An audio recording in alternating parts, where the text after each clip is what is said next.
Welcome back, everyone, once again to a new installment, a special Halloween episode for us. I'm Jeff. I'm Ron. And on this week's Screenplay Rewind, we are going to be talking about Hereditary, which kind of traumatized me the first time I saw it. I'm very, very excited to hear Ron's reaction to it because I was just remembering back to our Exorcist episode and thinking back to, like you talking about the supernatural horror and how it can like kind of fuck with you, and I think this movie takes like a lot of influence from Exorcist, so I'm excited to talk about it because man. So just quick question, Ron, have you had just an unnecessary fear of people standing naked in closets since you watched the movie? Yeah, I finally had to do something about that problem. It's a problem that I had just about every weekend.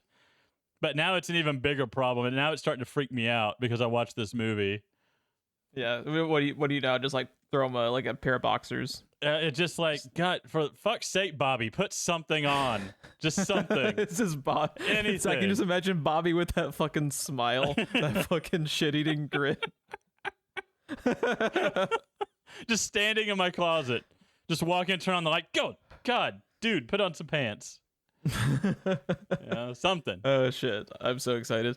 Yeah, but before we get into this week's episode proper, Ron had a question but forgot it. Have you since remembered your question, Ron? I have not, but okay. Before we get into that, oh shit. False start after red herring. What's going on? Red snapper, sir. I just wanted to point out that October 31st is 2 years of this podcast. Oh shit! That is they Monday. They haven't shut us down yet. That's bizarre. I gave us like 2 weeks tops, not 2 years. So we've way overstayed our fucking welcome, man. Especially according to that lone YouTube commenter. That was the other thing I wanted to drop, by the way, is we are now on YouTube. Finally, been talking about it. Big thank you to Ron for taking the time to subject that lone commenter to our uploads on YouTube. But I just want to quickly point out, just in case the guy stumbles upon this one, because like maybe his new routine is just trolling us and always talking about how boring we are. What was his comment? It's like, so you had just uploaded the video. He's just like, this video only has 9 views. When are you gonna realize that you're boring? Yeah, pretty much. And my counterpoint to that is he is commenting on the fact that we're boring, as this dude is so unbelievably bored. He is fucking dumpster diving the bottom end of YouTube for videos with less than 10 views because I guess this guy literally has nothing better to do. I don't know what he expected. We have hang on. We have 5 subscribers right now and 9 views. I think that's pretty good. That's pretty good. You're like literally people. 2 of those are me and my wife. Like Bobby standing in your closet naked is making better use of his time than this lone YouTube commenter. I'm just saying. Oh God. What if that's my own personal hell? It's like YouTube commenter standing naked in my closet. Oh man. I just found that just actually hysterical. Just like, man, you do you, Chief. You do you. I hope that you find a way to cure your fucking boredom. As far as YouTube comments go, that's fairly mild, though. Yeah, but I do love that Google still flagged it and hit it as potentially inappropriate, and I had to like click a thing. I wonder if he does get like nasty in most of his comments, so they've just basically flagged his account, or if he posts anything, they'll let him do it. They'll let him post it and let him think that he's actually like contributing messages that everyone can see, when in fact they're just all being flagged and invisible. I wonder if normally he is just like the worst YouTube commenter you can think of, but he was just so bored. He just couldn't be bothered. Yeah, we didn't bring our A game, so he couldn't bring his A game. It wasn't stimulated enough by our conversation about Buster Scruggs. Buster Scruggs, man. Oh man, that's great. Okay, but yeah, enough of that guy. Okay, so we will give Ron a chance throughout the episode just to see if he can manage to remember his fucking question. But in the meantime, I have brought another fun little Halloween themed question for us. All right. Last time we talked about if we had any supernatural encounters. So Mike, my question for you this week, good sir, is if you had to pick one of the major horror franchises to survive a night in. Oh no. Which one? And you play by all of the rules of the universe. So you have to abide by, you can't like try to bring in like some like fucking plot armor and shit.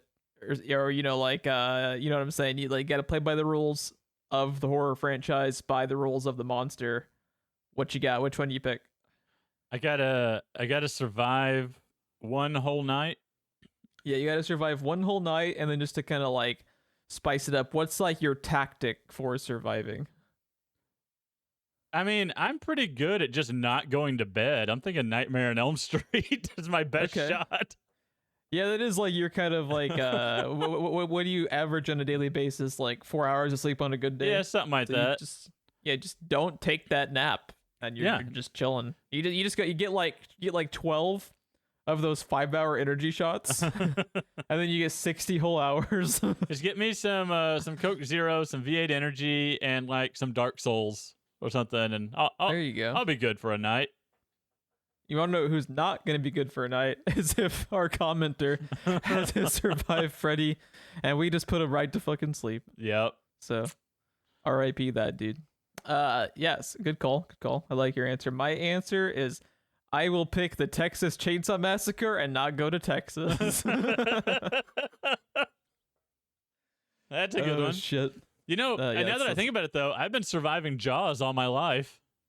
That's true. Yeah. This is indeed accurate. I live in a landlocked state. I don't really care much for swimming in the ocean. So you're saying there's not a shark standing naked in your closet? Is that not a thing that's been going on? Do you consider Bobby a shark? Is he wearing your little shark hat? And then yeah. He's got eyes like a doll's eyes. Those lifeless eyes. Like a doll's eye. Oh shit. But yeah, that was you thought of your question yet, dude? No. Or is it just gone? It's gone. It's gone to the ether. It's gone. It's been 2 years. When are you gonna realize that you're bad at remembering your questions, man? Not yet. It is not this day. But it's not this day. It is not this day. Oh man, if any of you manage to remember your questions, unlike Ron, be sure to email us at screenplayrewind@gmail.com. You can also hit us up on Twitter. We're over at SPR Filmcast, which you can also follow for show updates and everything. And when we have our episode postings and everything, we'll typically have a post over on Twitter, at least while Twitter is still active, before the entire platform leaves in about a week because of the person who is acquiring Twitter. So, okay. I heard in passing about that today. Is that again, or are we still talking about what happened like a year ago now or something?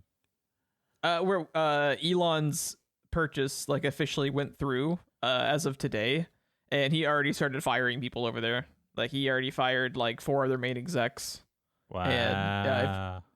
And it's believed that I thought he backed out.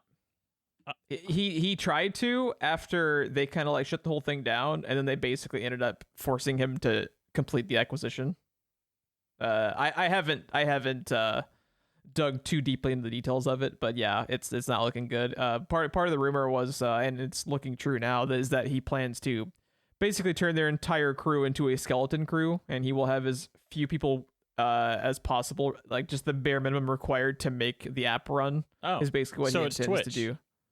Yeah, so it's basically going to become Twitch, and there's a whole bunch of people that I follow that are already like planning to jump ship just to spite him, because he is like an actual Bond villain, except not interesting. He's just a fucking douchebag. That's one of my favorite Colbert introductions of all time, because people that don't watch Colbert on his old show and his current show, whenever he is about to talk about a person, he shows a picture, says what they do, and then he'll say something funny about like that ties into it, and then their name, and the one for Elon Musk on his old show was founder of SpaceX, CEO of Tesla, and real life James Bond villain Elon Musk.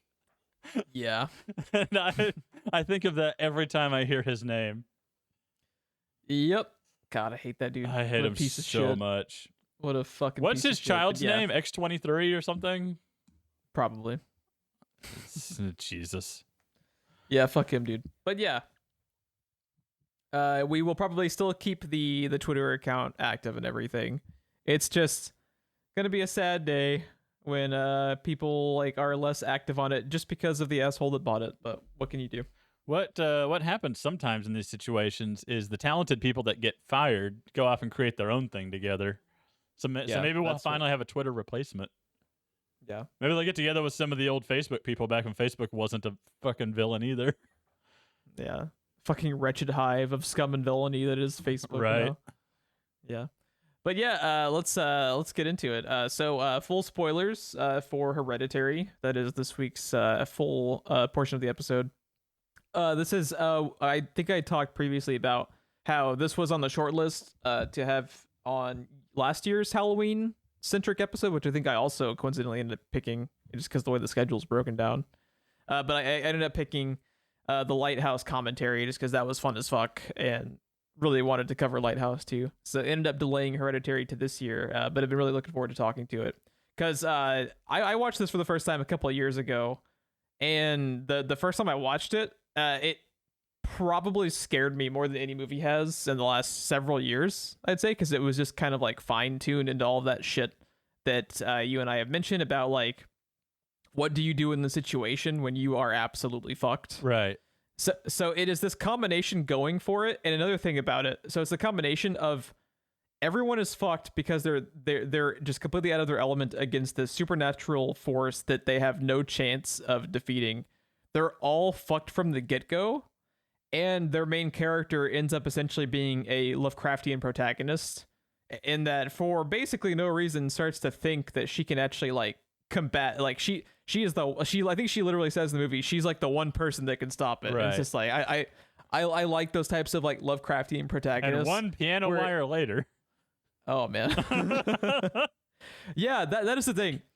If you like horror movies and you have not seen this, I really think you are doing a disservice to yourself knowing what happens in the last like 25 minutes. Yes. Because once this movie just goes fucking bonkers, you have, the first time you're watching it, just the crazy shit you start to see happen to all of the main characters.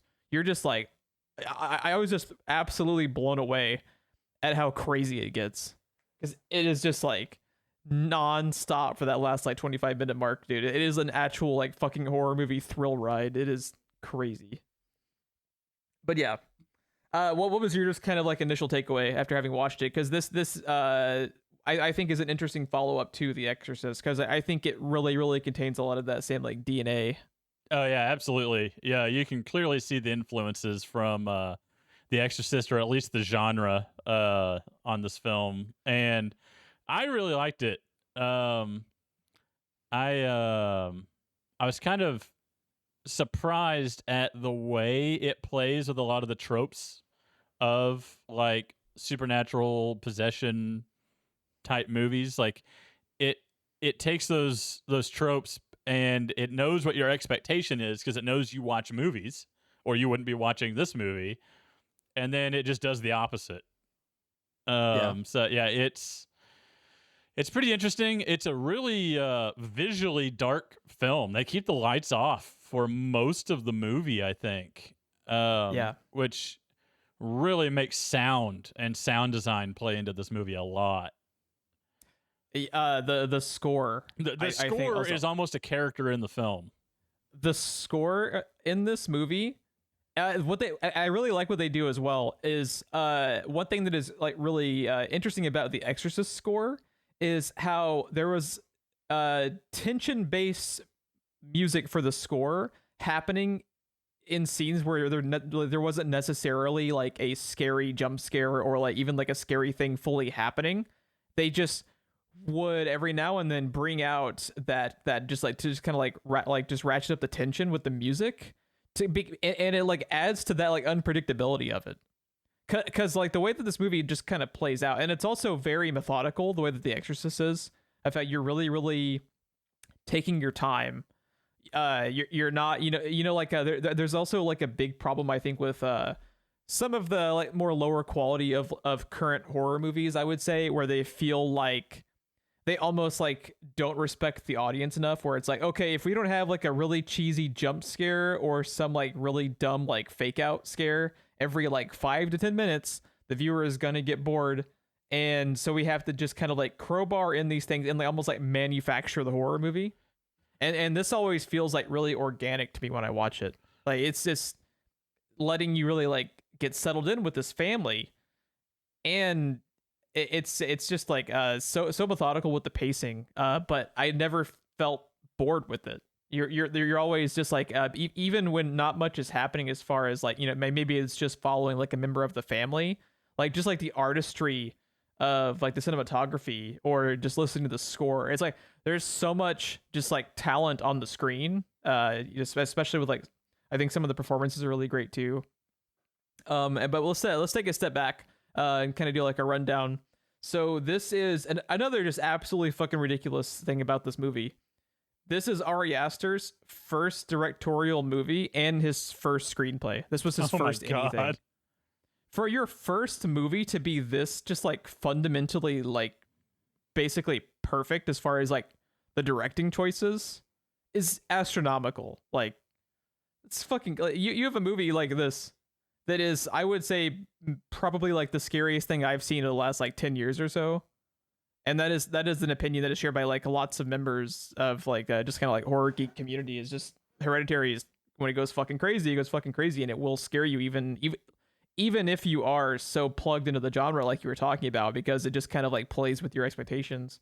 Is like, man, for your first movie, it's crazy. Yeah, this movie really knows where you expect the movie to go, and it always zags instead of zigs. Yeah. So we mentioned Ari Aster is your director and writer. Toni Collette plays your main character in this, and Toni Collette is so good. I think it's kind of funny. You think back to like just how funny she can be with some of her comments in Knives Out. So the thing is, I cannot disassociate her from Knives Out. Her performance in Knives Out is so good that I see her and instantly think of that character. You think of that character? Yeah, even in this movie. I was just like, man, Knives Out got dark. It really did, yeah. The time Michael Shannon piano wired his own head off. That was fucking crazy. I think she is very, very good in this. Another element that this really, really takes after The Exorcist is like the family trauma of it. And it kind of like, it's interesting in that it kind of like has its cake and eats it too, as far as the dynamic of the parent and the kid. Because Toni Collette's character is not only dealing with the tragedy of, like her mom had just died and then the daughter dies, but she's actively like participating in the trauma of trying to save her kid once she realizes what she's done. Yeah. And when you like really boil it down, how like the whole fucking movie ends up being her fault, because she's tricked by this fucking just group of assholes that we'll talk about. But it is like really, really like devastating. Just like the amount of foreshadowing too. What's gonna be really interesting, and I'm gonna point out some things that I guarantee you that you missed on this movie. This movie has insane attention to detail on stuff that you cannot pick up on until you watch it multiple times. There's just so much foreshadowing going on. Especially with the miniatures. Yeah, there's stuff going on with the miniatures. Man, it's just crazy. Gabriel Byrne plays the dad. His name is Steve in the film. I always feel like really bad for the dad character in this, because it just always really feels like the dad's like doing everything he can, but it's just sometimes you just can't fix problems that are so like tightly woven between the family members. He's like the one normal person in the movie. He's Right? he's almost the point of view character for the audience. Man, like He's literally he's like 15 degrees off of being a Doctor Who companion. right. Yeah, he did nothing wrong outside of happen to marry into the wrong fucking family. He's the only one that is like, treating all the stuff with any kind of common sense. Yeah. So we have Alex Wolff, who plays the son character. His name is Peter. He was very good, and I've never seen him before in anything else. And he was very good as well. He's very good. Also, just like a fun fact of the filming, you want to know just like how dedicated Alex Wolff was to this movie. In addition to just like some of the crazy performances he's able to pull off in the scenes. So later in the movie where he is possessed and he basically like headbutts the desk. Oh no. He told Ari Aster if he wanted him to, he would break his own nose for the scene. No, that's not necessary. We have makeup effects. That is what Ari Aster told him. So they ended up not doing that. But I just found it interesting. It's like this dude was like so fucking dedicated. He's like, yeah, I will voluntarily break my own fucking nose for the scene fucking movie. It's just like, kudos to you, but you are crazy, sir. Here's the thing. Like, I've been flipping through the pictures of the movie as we've been talking. And it's just like, his nose looks like he's done that before. It looks like every actor that has ever broken their nose ever. So, yeah, apparently he is very dedicated to any scenes with a nose. We have Millie Shapiro, who plays Charlie. Man, you just want to talk about characters that just look fucking haunted. It is like heartbreaking to see just how like, and when you end up learning why, it like retroactively makes the first portion of this movie like really sad, because you realize just how like just screwed over she was, just because of the fucking from the very beginning.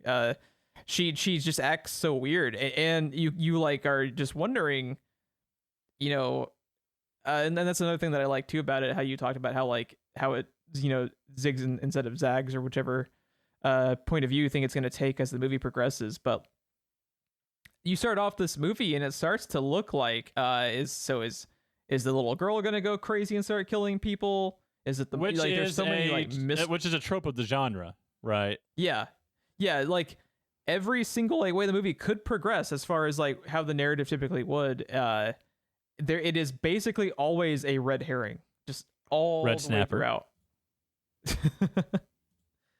And man, just like I'm fascinated eventually, like once you watch this a second time, like and it really just like crystallizes. I don't everything, know. That's asking a lot. Oh, it's so good though. Especially some of like the Easter eggs and stuff you can pick up on is just fucking nuts, because Ari Aster's a madman and has so much. Now that we got a YouTube detail. channel going, it might be worth doing a commentary. Yeah, I would absolutely be down, because this is probably one of my absolute favorite horror movies of the last. I would say it's like out of horror movies over the last like 10 years, I'd say it's like this and The Lighthouse that are like my top two favorite ones that I immediately think of. The Lighthouse, while definitely in the horror genre, it's not really scary as much as look at what is happening to these two fucking characters, right? I just watch them melt down for an hour and a half. Whereas this one is traditional horror. Yeah, traditional horror, but it's playing with the genre, right? Yeah, absolutely. Okay, here's the picture I was hoping would be in here. I don't know if it's the coloring on my TV or what, but the first time she turns out the lights after the mom's funeral and she thinks she sees the mom, my screen was just black in the corner of the room. I saw nothing. I even backed it up and I saw nothing. And I'm looking at a screenshot on IMDb and she's clearly standing in the corner of the room. Yeah, she's definitely there. I wonder sitting there if that led... staring with these tears in her eyes, staring all dramatic stuff. I'm like, what? What? Like, what? Yeah, I wonder if it's just something to do with your TV, because she's definitely there, and that if you missed that, then you probably definitely missed other stuff that's hidden in plain sight, because there are other times where they just have people in the background. Yeah, she went downstairs. She's like, I just saw my mom. I was like, what? When? Where? And I backed it up. It was just a black screen. Yeah, I'd be curious to see from your perspective, because she was, and now they're good at like obfuscating them. Like they're there, but they're always kind of like hazy. This could be another Lord of the Rings situation for me. What was it? Return of the King. I never knew that the fucking never knew dude the ghost guy was there. Yeah. Maybe you need to get those new prescriptions. Maybe I need to get my new spectacles. The last actor I think we need to point out, who I think is very good in this, is Ann Dowd, who plays Joan. Oh man, just like the ultimate fucking villain of the movie. Is just like the nicest lady you'd ever imagine. Jesus. And her character is involved in like maybe my favorite little like just awesome detail that we'll talk about in a bit. So that's kind of like your main point of view characters for the film. With Hereditary, it's if we didn't mention 2018, it's been like really. I would say it's probably like one of like the biggest hitters of the last few years as far as horror, as kind of like how we've talked about. This is kind of like the current age of where people are following more so like a writer or director. Like Ari Aster is definitely one of those guys that he's even after just 2 fucking movies, he's kind of like how Jordan Peele kind of already has his own following, where no matter what the fuck the next movie is going to be about, people are just locked in. The Lighthouse director as well, where it's like these guys are just like off their first couple of films just knocking it out of the park so hard that they immediately have just like a fucking following, and people will watch anything they do just because they're involved in it. I think I'm really excited to see his next movie too, that they're playing really coy with it as far as the details of it, but just like I was talking about, like I'm down just because I want to fucking see it. I want to see what he does next. This movie is basically a coven of witches, right? Invoking a god. Midsummer, was that another one of his? That was a cult, right? Yes. So Midsummer is not officially, but in the way that this is following like directly in the footsteps of The Exorcist, Midsummer does with The Wicker Man. Midsummer I've never is seen very Midsummer is very, very influenced by The Wicker Man, where they even have kind of like homages with the storyline of it. I really like Midsummer. Part of the problem is that it was following this, and I just think this is fucking perfect. Right. I don't like Midsummer quite as much as this. I still say it's probably worth watching, especially for some of the performances. The protagonist in that is Florence Pugh, that people love from Hawkeye and Black Widow. She's the actress that plays Black Widow's sister. Oh, okay, yeah. Yeah, she is fucking incredible in that movie. Chidi from The Good Place is also in that. Dude, he's fucking awesome. Yeah, his performance in The Good Place alone was great. So good. And then he's the main star of Love Life season 2, and that's a drama role, and he's really good in that too. Yeah, I think he's great. That's been on my short list to start for a while. I'm excited to watch it. Yeah, season 1 is Anna Kendrick, and season 2 is I can never remember his name, but Chidi from The Good Place. It's like William Jackson Harper. I think that's right. See, when you have, he sounds like he'd be a fucking president. Yeah, with that name. I was gonna say, when you have a name like that, I'm not gonna remember it. I'm sorry. It's just too historical sounding. So let's start off. I want to start off by talking about the foreshadowing and some of like the cinematography as far as like what they take time to show. Like I really like how you open up the movie. And some of this you might not remember just because you watched it, and the last hour of this movie, basically like the last like fucking 75% of it, once the car accident happens, it's just like so fucking traumatic that like I think it's probably easy to remember like certain details from the beginning, but I think it's really cool that the opening shot is of the treehouse, because they're just constantly throughout the movie showing the treehouse. You're just like, what is the fucking deal with the treehouse? By the end of it, you're just like, oh, I get it. I fucking get it now. Yeah. Yeah. Nothing good happens in the treehouse. Just say that much for now. One really cool thing about the filmmaking for it, the house interior shots are basically exclusively shot on soundstage, because they specifically wanted to have abnormally wide shots from the sides of rooms to make it look like you were looking in on a dollhouse. And that is like a really Which omnipresent. is how the movie opens. Yeah. Yeah. It slowly zooms in on a dollhouse and then fades into the actual room of the actual house. Yeah, it's cool. It's like seamless how they zoom in on it and then it just kind of like switches without even, like cutting the frame. It just becomes real life inside the dollhouse. It's a really cool shot. There's a lot of just like gorgeous shots in this. Man. Yeah, it's really well put together, really well shot. They do a lot with, like I said, this movie stays so dark most of the time. The way it plays with lighting is really genius. Yeah, it's absolutely fantastic. And the fact that the camera is stationary through so much of it. Even when shit is happening, like when shit's going down on screen, the camera doesn't really move. It kind of sits stationary, which is kind of unusual for horror. Usually that's when you start getting the shaky cam, Yeah, even in the ending of the movie where all hell breaks loose. It's just one continuous wide shot usually and just one stationary camera. And I think that like really like lends itself to like the whole like dollhouse motif. Yeah. To where you are it's like the camera like looking in on the family is like very stationary and very calm and under control because it's it's kind of like an abstract thing like looking in on the family and when you realize just like how fucked the family is and just how they're just pawns in the whole fucking thing that is like basically been set up even before the movie begins it's really good. Man, I'm looking here at something else I missed in another image. What'd you miss? When he's already got his nose bandaged here and he's getting up out of bed, and in the background, I think that's his mom up against the ceiling looking down on him. Oh, you missed that shot? It was just black. It was just a black corner. Oh, that is devastating because that is like maybe the scariest shot of the movie. I'm so sad that you weren't able to experience that. Like what out of curiosity, like, what TV settings do you have? Good ones. Like Jeff.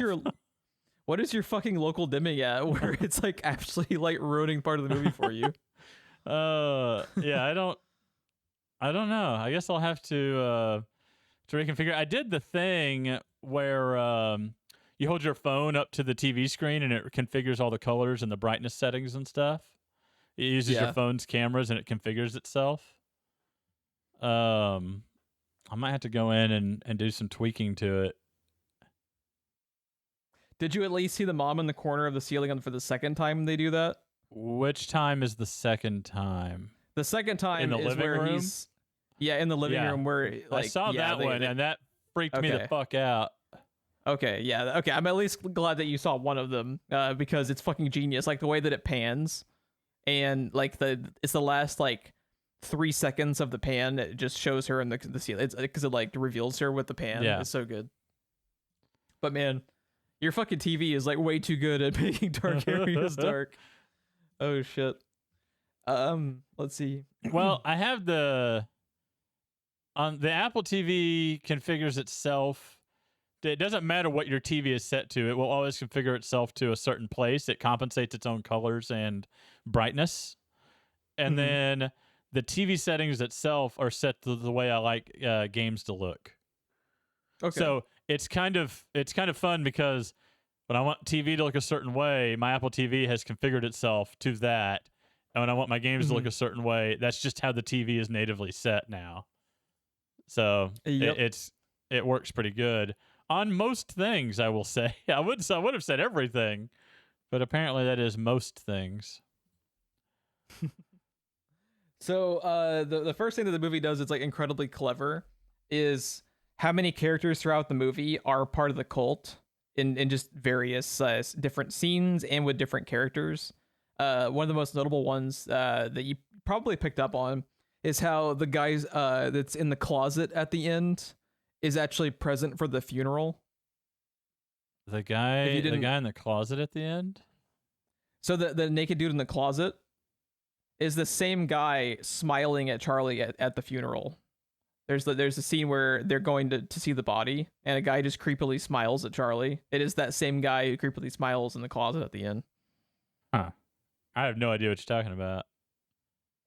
Yeah, you'll probably let's see if I can find I'll see if I can find a photo of it and send it to you. Yeah, I'll probably hit it. I'm on 349 out of 449 flipping through. So yeah, he and another cool one is you know how they constantly are showing Peter smoking beneath the bleachers. yeah, One of the kids there is a student who has kind of like a man bun. And he is one of the people kneeling in the treehouse at the end. Oh, is he really? Which is a fucking like awesome detail too. One of my apps, I'm gonna send you the picture of this too, because I never would have fucking realized this. I don't know who like realized this, but let me know when this picture arrives on your phone. So if you remember the scene where Toni Collette is leaving the like arts and crafts store, and she runs into and out outside. So if you look in the back of her car is a fucking chalkboard set. Yeah. So she has purchased the chalkboards, and if you remember in her little sequence where she's talking to her supposedly dead grandson, and she says, "Do you remember your chalkboard?" Like whatever little kid's name is. Right. She like it's all bullshit. She's like literally talking about how like the chalkboard was like a memoir, basically like linking back to her dead grandson. She had just bought the fucking chalkboard at the arts and crafts store. Wow, I missed that. and it's present in the fucking Dude, this frame. is some fucking Dark Souls storytelling. Right? It's fucking nuts, man. Also, take a drink. Yeah, absolutely. Hey, if you're playing along that's at two home, drinks. take a drink. Yeah. So that's 2 drinks. So I mentioned Lovecraft and we mentioned Dark Souls. So one more and we hit the hat trick. So there you go. Since your TV loves the color black, I guarantee you missed this one. Okay. Let me send you this one. There's a really fucking cool shot. Geoff. Okay. So so you know how the movie will constantly insta shift to like past time? Yeah, that is really jarring. The very last time I believe they do it, where they're at the house, right? And they hard cut from like evening time to nighttime. If you look in this image, you can see like 20 members of the cult fucking standing stationary outside their house. Wait, what? And I did not notice this until the third time I watched the movie. Did you get the new image I just sent you? Yeah. So if you look, I just noticed this for the third time. Scroll in and zoom in. Around the bottom of the screen and behind the house. I just thought those were trees people. or something when I saw it. Those are people? Those are the naked cult members just already standing outside the house ready. Okay, I saw that, but I just thought it blends in so much with the trees above. Yeah, they're so fucking good with that because it looks like it's just like part of the environment in so many scenes. It's fucking nuts. Man. Yeah, this is like there's so much of this too.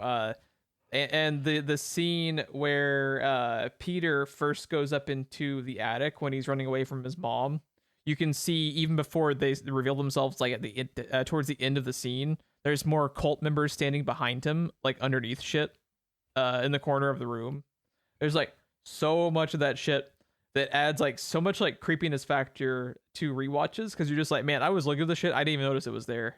It's fucking wild. Yeah, that's nuts.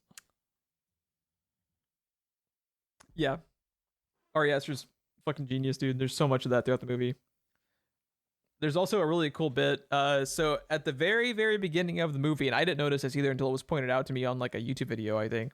So you know when they are first getting back from the grandmother's funeral, and the establishing shot is already inside the house. I love that poster. That you just, so good. Hail Payman.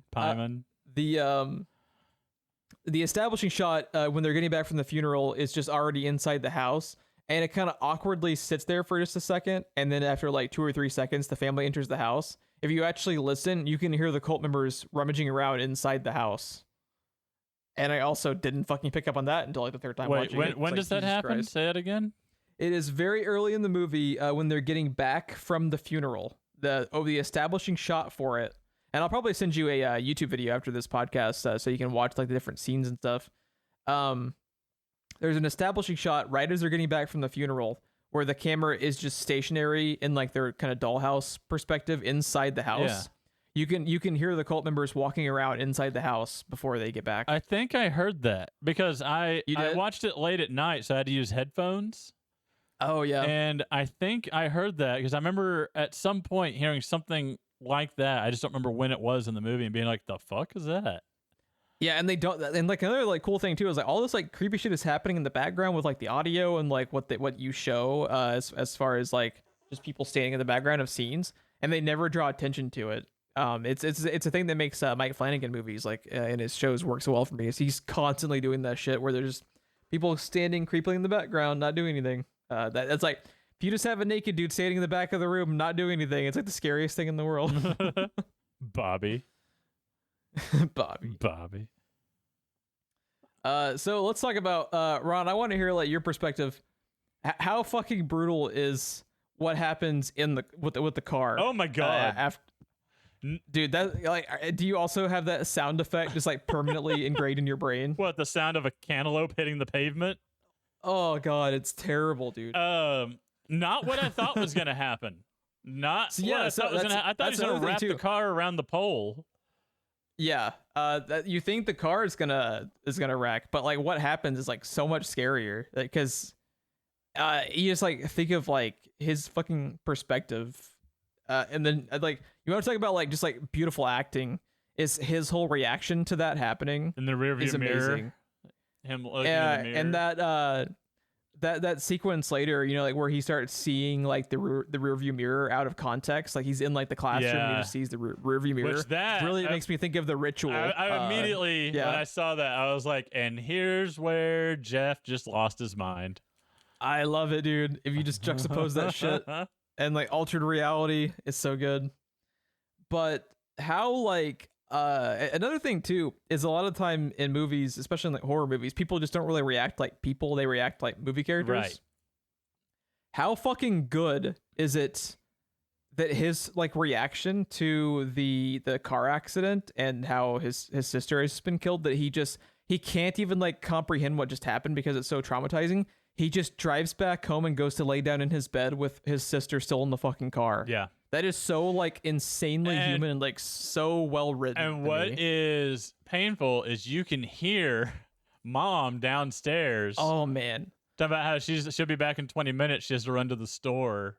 Oh, it's and you hear her walk out the door. You hear her footsteps all the way around, and then you just hear the shock start, and then you hear the realization set in. Like it wasn't just a scream like movies do. Like you hear the like kind of like what the fuck moment, and then her realization, and then instead of showing you what she sees, it cuts to the head on the side of the road. Just with the ants. Yes, it's dude.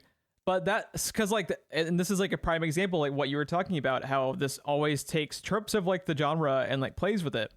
What would every other horror movie show? It would show her going out to the car to reveal the dead body. Right. But it makes it so much more human and so much more devastating to see him listen just to it.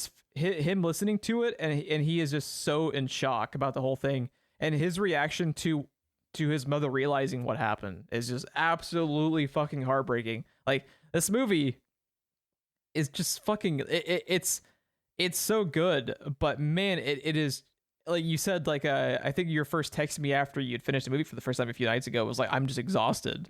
And it's like so exhausted. It really is. It's so engaging, and you feel like you've been through a fucking like emotional like roller coaster ride watching this fucking movie, dude. That is actually the one criticism I had of this movie. Like, okay, when I say that like a movie needs to give the audience like a moment to like let out their breath, like I'm not expecting like a goddamn banana peel and a slide whistle, right? Like I just need a moment. Like that's about half of my issue with like all the DC movies lately. Is just like, give me a goddamn moment. Give me a joke. Not even just a joke. Just give me a moment to unclench. Because there was a part in that movie where I paused it to go to the bathroom and like make a sandwich and stuff and come back. And it wasn't until after I paused it And I literally let out my breath that I even realized I was holding any of my breath back. Like, I did not realize how clenched I was. Like, I paused the movie and stood up and realized my jaw was tired. Yeah, it's crazy. And it's like you like really want that moment to be able to like release the tension. But the fact that the movie is able to maintain that level of tension for what is it, like an hour and a half? I would say, like, as soon as the car thing happens, it's basically just fucking tense the rest of the movie. Well, like we said, the thing that is excruciating about The Exorcist is the fact that you watch this slow decay of the family, right? Mm-hmm. You watch this slow decay of the characters, and while that one, I don't know if that one falls into the same line as the genre, or if it created the genre more or less, but it kind of does what you expect. Like, you know, our heroes, well, until they made the sequel, came out on top, even though it was a very dark ending for the movie. When we say this one follows Exorcist, the thing that leaps out at me the most is just that slow decay. Because if you remember in The Exorcist, it started out this happy mom, this happy child, and you just slowly watch all of that crumble around the mom. And they focus and spend a lot of time on the mom, less of the demon and less of the priest. The priests are actually in that movie a lot less than I remembered it. It's mainly just the mom doing anything and everything she can, spending all the money she can, getting all the doctors she can, trying to just save her child, to fix her child. Something is wrong.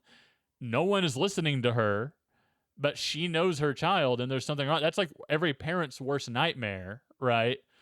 And then here you have that slow crumble of mom. Like, all these things are happening to the kids, but while all these terrible things are happening to the family and it's happening directly to the kids, the thing that is really, really digging into you is watching mom slowly fall apart, slowly dive almost like a Lovecraftian character more into madness as the movie goes on. And, you know, the more she learns about what is happening, the fucking crazier she gets, just like a Lovecraftian protagonist. Yeah, there's also just like a really, like, I think really ingenious element to the movie that adds to like the red herrings is Red Snapper. The way that they have, you've completely derailed my trail of thought by saying that for like the for the joke. Oh fuck. Did you ever realize where I'm getting that from? Yes, I know. Because you used to get so mad when I said that on our old podcast. I'm just dead to it now. You used to like actually sit there and try to argue with me about what the correct term was. That's the only reason why I keep it going. Like we have one recording somewhere of you trying to justify to me why it's called that, and I'm just sitting there laughing as I'm quoting a movie. I do not recall. That was many moons ago. That was, we even said like, oh, it really fucking just freak out that commenter. This is not our first rendition of Realizing Right. We're Boring. That's how we should respond. We should link him. That Will Be Expletive should still be on YouTube somewhere. Yeah. We are eternal, dude. Like, if you think that was bad, then just link him the channel. This is the better version. This is like the fucking just absolutely bleeding edge version, you know? It's like, come on, man. What is it? When you write your first book, and then you take it outside and bury it in the yard, then you go back inside and write your first book? Yeah, you write your first book. Yeah, this is our first podcast, Jeff. Yeah, we tried that. It didn't get better. It got a little bit more tolerable. It didn't really get better. Hey, it went from bad to boring. That's a step up. Now, if we just do like 3 more podcast renditions, we might eventually have like quality, pieces of entertainment. I have absolutely no idea what I was going to say. No. All the red snappers. Shit. You were talking about all the red snappers. Oh, yes. Okay, so the sleepwalking. Uh-huh.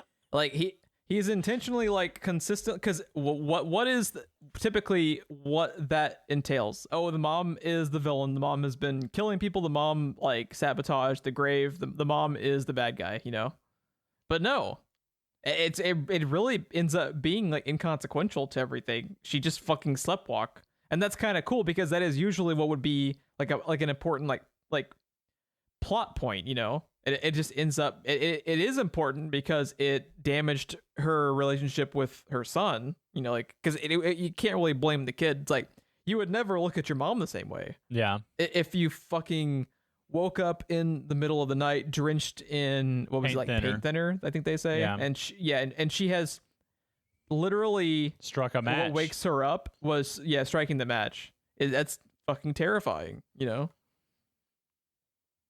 Yeah. I just this movie is just one of those things where I really think you almost have to like watch it a second time to where you can diffuse that tension, because you're so tense and you're just wondering like what the fuck is gonna happen, that like you said, you know, like you were just basically holding your breath for like the entire runtime. And like when you watch it multiple times and you start to just be able to pick up on like the artistry and like the way that it's like crafted is just so fucking good. What were some like notable scenes for you? I feel like I've talked too much. It was your pick. It was your movie. Notable scenes. The things that I found most notable in this movie, I don't know if it's surprising or not, were a lot of the scenes where nothing kind of happened. That seems to have been the trend of the last several movies we've talked about that were made more recently, like when we talked about in Prey, how it would just linger on nothing. This movie does that too. And I feel like I never noticed movies doing this until Prey for some reason. But this movie will do a lot of that, and it will do a lot of just following the mom's descent into madness. And like when she is just in her room casually painting the scene of the accident. Dude, that I mean, that's real though, right? She's an artist. Artists express themselves on what they're feeling. Like she, in real life, a person that is an artist might not be able to work through something and get over it unless they do something like that. Absolutely. But the way that the dad walks in and his immediate reaction is, what if Peter saw this? Right. And the fact that thought hadn't even crossed her mind. Right. Tells just like fucking volumes about how little she cares about her. It's like she cares about her son, but she is just like so detached from her own kid in that moment that is just like heartbreaking in its own right. Just to have that level of like just being agnostic towards your kid's feelings, because like she is devastated because not only is she dealing with the death of her mom, but her daughter just died, but to be the one responsible for it is so much worse. To be the person, you know, like not only was he driving the car, but you know, it was him, you know, trying to go hang out with the girl and just go smoke weed that led to also, by the way, when your fucking text happened at the beginning of the movie about like the EpiPen, I was like, oh, you don't even fucking know, dude. You don't even know the full context of what that ends up entailing. And I was like, oh, Ron's gonna be sad. Because it is fucking brutal, dude. That whole thing with the car is just like every decision is just like perfect. Like there's also just like an ingenious montage after we didn't talk about how like not only is it fucking genius to just follow the reaction of Peter as you just hear the mom seeing the body for the first time, you know, but as it starts to like hard cut through like the stages of grief, you know, like where they hard cut to you know, like the funeral, when she's on the floor in the bedroom. Yeah, they hard cut to like that initial night after it happened, you know, like and she's reacting to it like Toni Collette is fucking amazing in that where she's talking about, you know, like I just want to die, it hurts too bad, and it's like God, the dialogue is just like so like raw. And she always, I think, performs it really well. Trying to think about, as a parent of boy-girl twins, like if my son was responsible, or at least I held my son responsible for my daughter's death. How you move on from that? Yeah. Like, it's such a far away concept. I can't even really wrap my head around it. Because at some point, you know, it's not his fault, but humans being what they are, how do you not also hold it against him. And then you would always look at your son and just see the daughter, and then that you would see like you would just immediately like relive it over and over and over like again. that scene at dinner, right? When he asks mom if there's something she wants to say. Like, it got me thinking about, like, if you were in that position, right? If you held your son responsible for your daughter's death, even knowing it's like a tragic freak accident, how much do you also hate yourself knowing that it's not really his fault, that it's you that can't move on or get past that and realize that he's a victim also. The whole family is a victim. And at the end of the day, you're blaming a victim. Mm-hmm. Who is going through just as much pain, if not more than you. Right. And you even knowing that, you can't circumvent it. Yeah. And like, how much do you also end up hating yourself on top of everything else that's going through you? Like, I just could not. Like, I thought about it all the next day because I just could not that's the thing wrap about this my movie head too. around it. I feel like this movie really lingers in your brain. Like, you end up thinking, like, the first time you watch this, it sticks in your brain for several days as you really just start to like process it. Because, you know, not only just like this, like even removing all of like the horror movie scares from it, just talking about like the family drama of it, which I think is one of the strengths of The Exorcist that we talked about. You know, like we talked about loving, as far as like viewing it as a family like unit. through the lens of a parent. You know, like how we talked about, you remember how you and I talked about how like some of the most disturbing and haunting moments of The Exorcist, especially for you as a parent, I imagine, is like how we talked about how many scenes of her going to doctors and like how many medical procedures she's going through, with you knowing as the viewer that it's all irrelevant, that it won't fix anything because there's not a scientific problem to solve. Right. And just like her, you know, like being present for, you know, like when Reagan is going through all of those procedures, and you're just like, it's like fucking heart wrenching, you know? And one thing that is different about this movie, you know, I think we were both neutral on the fact that the audience is aware of what's happening on The Exorcist. You and I have talked about how if the thing has one flaw, it's showing the spaceship at the beginning of the movie. This movie doesn't show you the spaceship, right? It doesn't show you the demon. It doesn't show you as the audience. It doesn't confirm for the audience what is happening until halfway, maybe 2/3. Yeah, I'd say it's about 2/3 of the way through. Because I think it's about 2/3 the way through where Toni Collette's character kind of shifts from. It's like right after she starts going after Joan, you know, once she starts kind of like going down that like following the breadcrumbs as far as how much the cult was involved, that you really see that it was just also just like how creepy is it, all the people just like where they had those scenes where someone's just like standing and like, kind of like waving at them. Yeah. And when you realize like the context later of how they're like, they know that like they're so many steps ahead of the protagonists that it adds this like so much creepiness to where they're literally going and looking at them like they're looking at like a celebrity. Right. And that is so good. That is so fucking creepy. Like they know what's going to happen to Peter weeks before Peter, you know, like figures it out. Right. Or like weeks before Toni Collette's character figures it out. It's like, man, is it fucking creepy. How fucking scary is the last just like 25 minutes of the movie, like right after I'm so fucking sad that you missed that part where she is just creepily sitting in the corner, because that is just like one of the most like haunting fucking, because like the first time they show that I was like, what the fuck. And like one genius thing they do with it too is they open up that scene and they show her in the corner of the ceiling right after he first wakes up in the house at the end of the day, you know.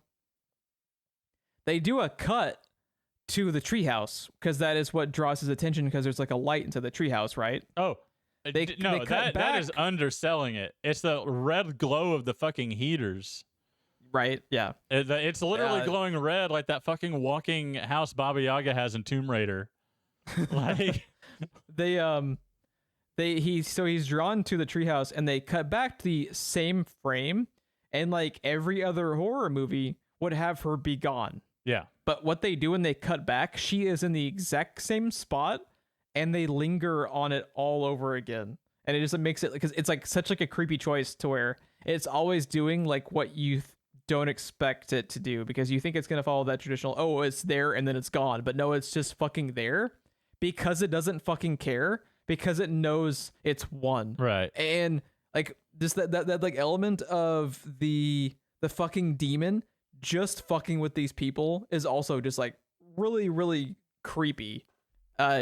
Like how fucked up is it, you know, like when he's about to possess Peter, that the kid's just, you know, in school and he just looks over and sees his own reflection smiling at him. Right. Like it's just a fucking troll. It's just fucking with them because it knows it's one. And what do they say Payman is like one of like the 8 kings of hell, I think is what they end up saying the demon is. So he's just being a dick. And that makes it creepier, you know? He's not this like, and it's also more DNA from The Exorcist. How many times does the demon just fuck with the priest, you know? Yeah. Just constantly. Because it knows that it's like talking to something that it doesn't even view as, it definitely doesn't view as an equal. It just views everything else around it as like not even worth its own time. It's just like so patronizing. And I love that like aspect of the demon and The Exorcist and the demon here, where just like it's so like fueled by that Lovecraftian thing of like you're getting into a situation that you have no idea how to like comprehend what you're even doing, and then for you to start thinking that you can fight it is just it's just really tragic that you know, like she's like the scenes with her with Toni Collette and the husband, where she thinks by like, you know, getting rid of the journal, because she's kind of following like horror movie logic, you know, we get rid of the journal, we can take care of the problem. And she's like willing to sacrifice herself, but because she thinks she knows what she's doing. And then like that moment when she fucking throws the book in and it lights the husband on fire, you're just like, Jesus Christ. Not only that, this movie does a lot of kind of almost ironic callbacks to things, or foreshadowing, if you want to look at it. Like she was sleepwalking and almost lit the sun on fire. She deliberately, well, not deliberately, but you know, she quote unquote deliberately just set the husband on fire. Yeah, accidentally. Yeah, and it's like, it's another thing that's like of how she viewed, you know, the thing with almost setting the kids on fire as out of her control, and the same thing happened with the husband. It was out of her control. She didn't realize what she was doing because the demon was just fucking with her. Then there was the bird smacking itself dead on the window, and then the kid going and cutting its head off, and she gets smacked and loses her head. Yeah. Another fucking amazing detail is I don't know if you'd caught it, but so you know how they always have the sigil of the cult? I think it's actually like the sigil. It's even on the telephone pole, yeah. Yeah, it's even on the telephone pole because they show it before the party even happens. Yes, I think they randomly cut like, to it and cut away. Yeah, they pass it on the highway, and then the camera is just fixated on the pole, and you see the sigil on it. And when you start to like really think about just like how many fucking like you start to really like put the pieces together as far as how much the cult can control. Yeah.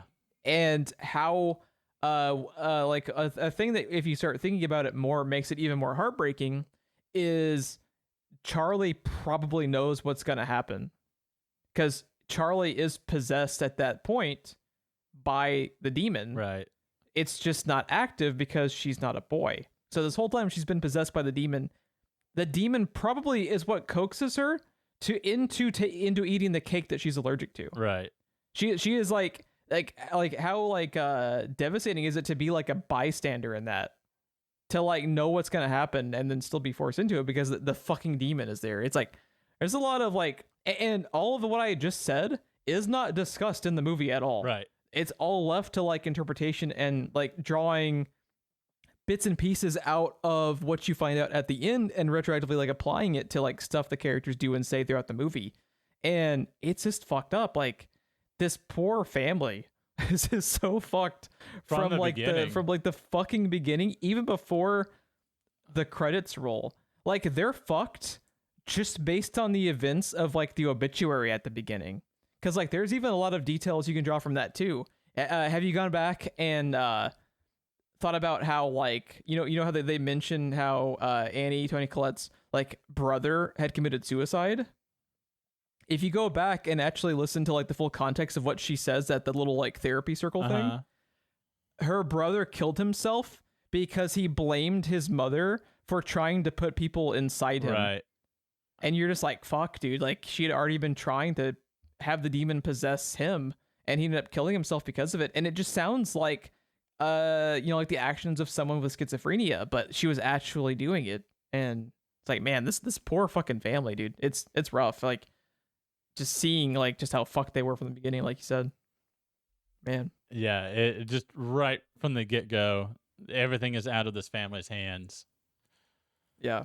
And I think it's like a lot of like what lends itself to like making it so like how you said it was like exhausting, because it really is like just it is fucking relentless as it progresses through the movie.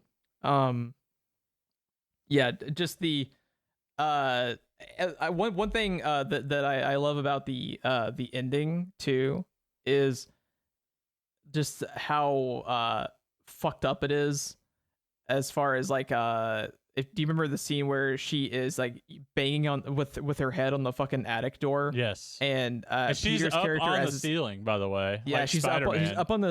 she's up on the ceiling just banging against the attic door with her fucking head, and he calls her mommy because he's just like so shell shocked by the whole thing. Right. And you're just like, oh Jesus Christ, dude. And then you start hearing the piano wire. Dude. And she's just levitating at the top of the attic. She's just oh, dude, her expression is fucking terrifying too. Nobody's how she home. Can nobody's home, and the way her arms are moving like a marionette, you know? Oh, dude, it's so fucking creepy and you just good. hear that like guitar string sound. That sound is haunting, dude. I can still just you mentioning it makes me like relive it again. It's so creepy. The creepiest image though out of everything I think I saw in this movie is her headless body levitating up into the treehouse. And it's so like just it's so fixed. You know what I mean? It's just like it's stiff. It's hard. It's like it's on it's so strings stiff. being dragged. It's so like I don't even know like how they accomplished that just how still it is and still have it be moving, because it's just like so inorganic. It's like fuck, dude. Yeah, I don't even know. It's so unnerving to watch. Yeah, I think that's a really good like way to describe the movie. Is its scares are not always, even like there's a couple of like legitimate jump scares, but a lot of it is just like they're just showing you creepy shit on Front Street, and it's just unnerving because you're just being subjected to it. It's not even like trying to scare you. It is trying to like creep you out with its like tension and its like just helplessness. It's like a very, very specific horror movie. I don't really know of anything else as far as like the horror of the last like 30 minutes of this movie. Anything else that's really like it, because you're just like along for the fucking ride, and it's not trying to like actively scare you in the same way. Because like what's crazy too is a lot of like, if you think about scary sequences in a horror movie, they're typically a lot shorter than this too. Right. Because all the sequences with Peter, they happen over the course of like 25 minutes. It's very like deliberate. And there's a lot of like cool stuff too. Like, I don't know if you noticed too, one of the first moments where Peter is walking around the house after he wakes up at night, you actually see the fucking piano upturn, and you see where she's taking out all the piano wire. Oh yeah. And like that stuff that you don't know to pick up on until you rewatch it again. You're just like, oh god, there's so much foreshadowing and it's so creepy. Yeah. And I love it. Did I send you a text message that just said click? Yeah. Okay. I jumped almost off of my couch during that part. Which part? Because they reuse the like the clicking thing for a few different scary scenes. Which part was the one that got you? The very first time they do it, when she has just left Joan's house and she hears the click from the back seat of her car. Oh, and it's super loud and it's too. super loud. It's super loud. And I'm wearing my goddamn headphones, and it's super quiet in that movie. Some freaky shit's just happened, and this movie is so grounded to that point. Yeah. And then you just hear the click. Like, how cool is it too that it's so grounded that at that point in the movie, before the supernatural shit actually starts happening, the killer could be the mom just going crazy. Yeah. Because they haven't really delved too far into supernatural stuff. Like, at that point, you've seen probably like the most supernatural thing you've seen is like how the flickery blue light happens before Payman is interacting with stuff. And even that could be attributed to like, you know, like mental illness. Exactly. That's what I was going to say. Yeah, there's a lot. They talk a lot about mental illness at the beginning of this movie, especially when she's at the bereavement support group. And yeah, up until about 2/3 of the way through the movie, is it supernatural? Was her mom just into some freaky shit, or is this shit real? Yeah, like and what's cool too is she Anakin Skywalker making it real, or is it real? And what's cool too is it could go both ways, because even if the cult exists, the cult could just be murdering people. Yeah. It doesn't necessarily have to be them resurrecting a demon. It could just be them being like the fucking cult in Hot Fuzz, Bad Times at the El Royale. They're just fucking they're like more of like a Manson cult. I think we're both right. What did you say? Said Hot Fuzz. That's the same thing, right? Yeah. But yeah, just like a fucking murdery group of assholes instead of like an actual fucking demon. Or a group of crazy people that believe they're resurrecting a demon when they're not. Yeah. Like it really holds like all of the cards. Like, and then like, there's people fucking levitating, severing their own heads. Like, oh my god. So all of a sudden it becomes real. Also the fact that another bit that is just like fucking genius, little bits of lingering, like you mentioned, after he jumps out the window, how you hear her finish the job of sawing off her own head. It just lingers on him face down in the shrubs, and you hear the sawing and the thud, and and then you see, and then the camera continues to stay on that shot, and you just see the silhouette of the body going over to the treehouse above him, and you're just like, Jesus Christ. Yeah. This movie is like, so my question to you is, I know like you mentioned how you were just kind of like exhausted. Did this movie make you like I don't know if you've ever had this like happen where like you'll watch like a horror movie. Typically it's like when you're like alone, but you'll start to like psych yourself out. Like you mentioned about how paranoid. After you and I, like after you and I that night had watched Alien, how you said like you were running from light pole to light pole because you were just I had to walk my dog scared. in the middle. It's like midnight. And I was going from lamp pole to lamp post, even though I've been watching that movie since I was fucking 10 years old. Yeah, that like self-initiated paranoia, this movie gave it to me. Yeah, it did it to me too. I was scared looking in like the corner of my room. Yeah, we after I watched it, we were kind of on the edge of a storm.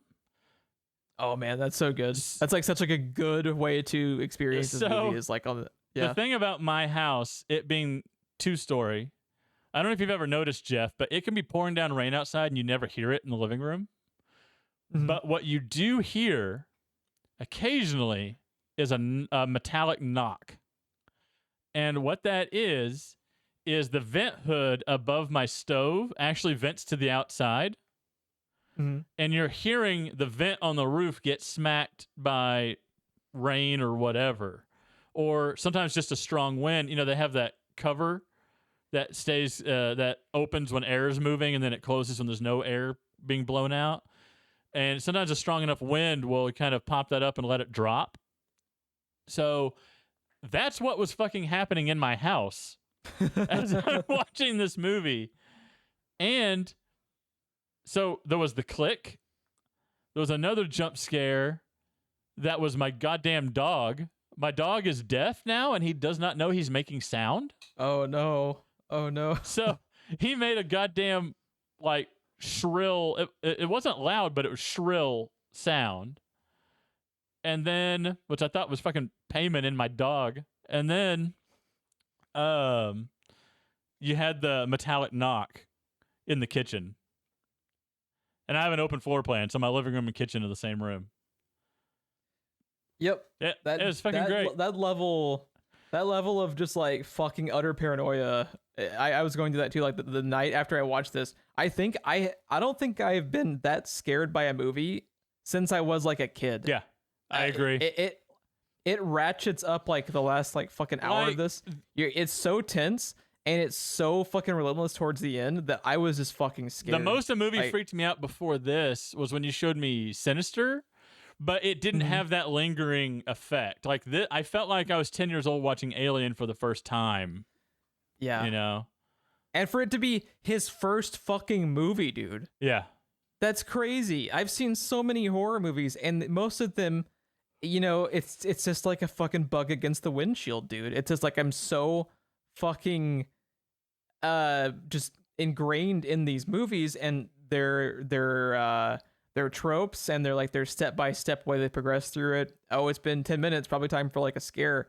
You don't know what you're fucking in for with this. Like, well, because I still find bits of it, because you're expecting that scare. That is one trope this movie plays with, because she just goes about her day. And you know things are not right. You know things are happening. You're doing the mental math as all this shit keeps happening to her. And one thing I like to point out in movies is it's hard to know a time frame. Like, you know, like in Lord of the Rings when they're gone for like 18 months, but for us it was like 6 hours because we only saw the most interesting parts of the journey, right? Like, we don't exactly know, I don't think, exactly how long this movie takes place. So for the characters, weird shit is happening, but it's not happening every single fucking day like we're seeing. So we're doing the mental math. We're expecting shit to happen.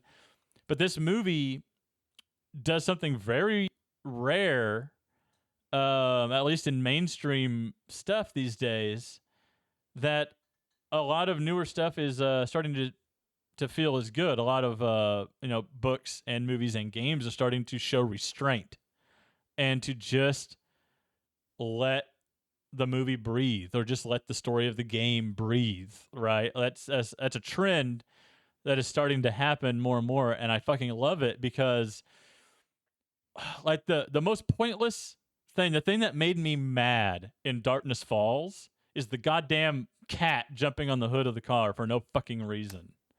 Oh, yeah, those it's just scares. There because the studio mandates you have to have 8 jump scares throughout this movie, right? Like, that is a thing. I don't know if people know that.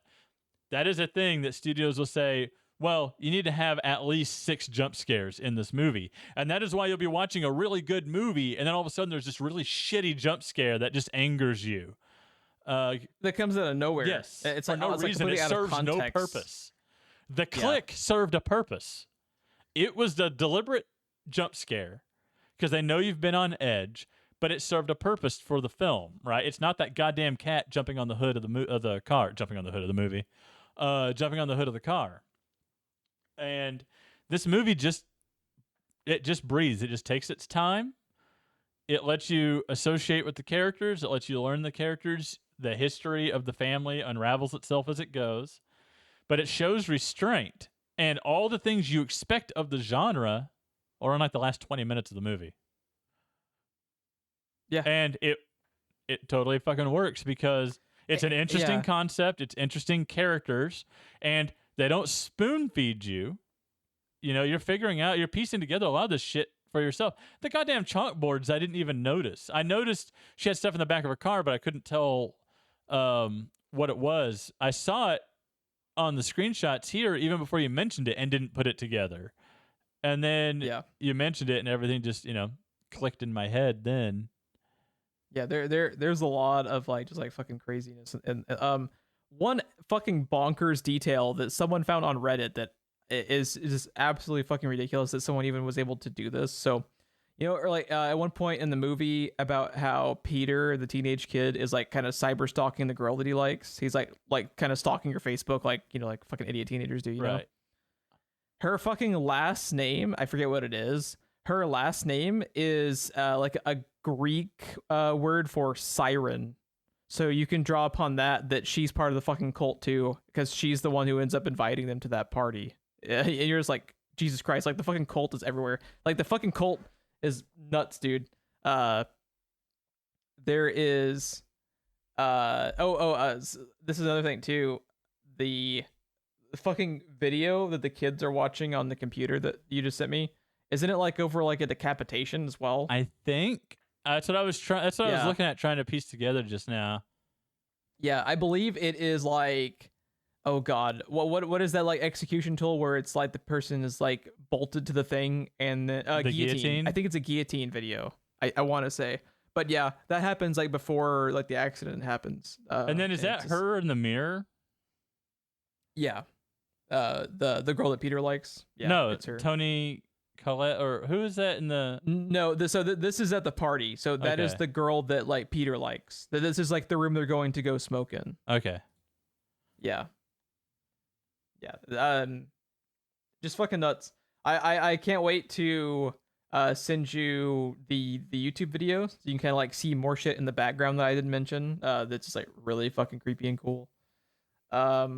Yeah, I think this movie is probably like the best horror movie of the last several years. If I would kind of like, I think I like The Lighthouse more, but like we talked about, like The Lighthouse isn't really a horror movie in the same sense. If you just want to talk about like a bare bones horror movie, this is probably my favorite of the last several years. And I think it's interesting, and what makes it good is like all of these like plot lines and all of these things that make it a horror movie are stuff we've seen 1,000 times, but it's like the presentation of it makes it so different, even though it's playing with like all the same tools in the toolbox.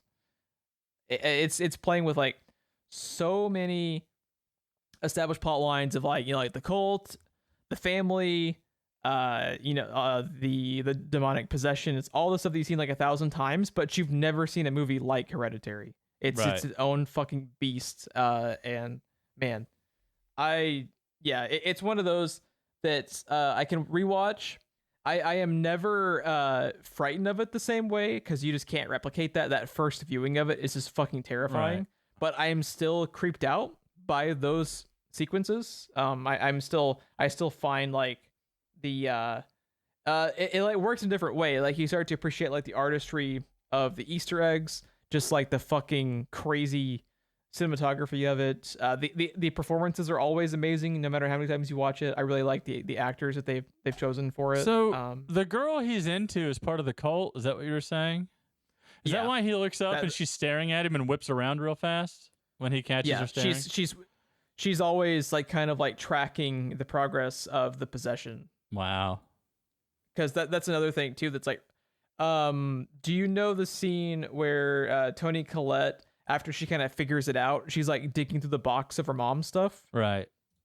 She finds at one point, I believe it's in that scene, there's like an herb.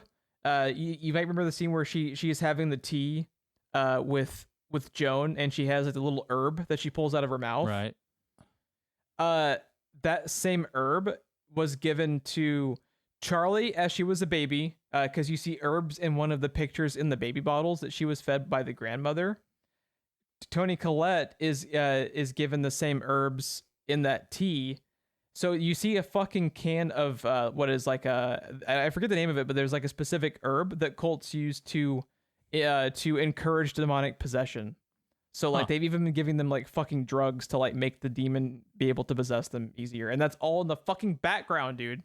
That never drawn attention to. It's just fucking there. It like, I don't know how fucking long it took him to like write this shit, because like it's fucking detailed. Like this cult is like, they got their shit together, man. Jesus, it's crazy. I'll send you that video because I think you should watch it, because man, you'll just like be like blown away all over again. I think I've kind of like talked about all the stuff that I want to talk about. Was there anything that you think we missed that you wanted to talk about before we sign off? No, I think we've pretty much covered everything I had. Like I said, I'm sure we'll sign off and I'll fucking remember something I wanted to talk about. Me mad, but that's always what happens. Like I said, maybe as soon as we sign off, you'll actually remember what your question was going to be. The one complaint that I had is just like, just give me a moment. You know, it doesn't even have to be a joke. Like like I said, I don't need a banana peel and a slide whistle. I just need something. Yeah, I totally get it. I just think he has the ability to do that if he wanted to, but I think he was just like really trying to create that kind of like simulated feeling of just like the fall into madness and like the dread of what the family is dealing with, like he wanted to make like the viewer feel the emotional exhaustion of the that mother. like the family is of the mother. Yeah. Like you're just kind of like along for the ride with her, and then eventually along for the ride with Peter, as far as not only dealing with like the trauma. Like this movie could be a fucking horror movie even if there was no supernatural element, because it's just like the trauma of like the trauma and like the just the actual drama of the family, like coming to terms, like how you said that you couldn't even like wrap your mind around how you would process what happens with the kid, When my God, anytime that Toni Collette switches between Annie and the demon, like, my God, how does she not win all the awards for this movie? I know, she's fucking amazing, dude. Oh, that fucking the possession scene where they're like standing around the table trying to like call Charlie, and she is just doing like the fucking exorcist sound, Yeah. And they start that sound as you're following the husband. What they choose to show you as the perspective when horror is happening, like, is always just like the perfect fucking choice to make it creepier. Because like you hear like her making that sound while you're following the husband, and they kind of like pan up to show her, and then she kind of like snaps back into reality, and then she has no idea what even just happened, and it's like, fuck, dude. Are these creepy as fuck? Are these feet in the corner of the room that I'm seeing in this screenshot I just put in Discord? Which part of the room are you seeing it? The left side. Left side. I am honestly not sure, but it very well could be. There's absolutely people in the background when he first goes up to the attic that I noticed on this viewing. Really? And again, I'll send you the YouTube video where you can see it all, because like if anybody listening has seen this movie, let me find. I strongly recommend this Easter egg video on YouTube. So it is called, if you YouTube search Hereditary Easter eggs, it's called Insane Hidden Details in Hereditary that make it one of the creepiest horrors ever, by Heavy Spoilers. Really recommend it, because this like really digs deep, not only into like the physical shots of like how you see people in the background or stuff you hear in the background. It also goes into more detail that I find interesting about Payman. Like one interesting fact that he talks about is how, how the sigil they're always showing is like 3 loops beneath like the main part of the sigil. Yeah.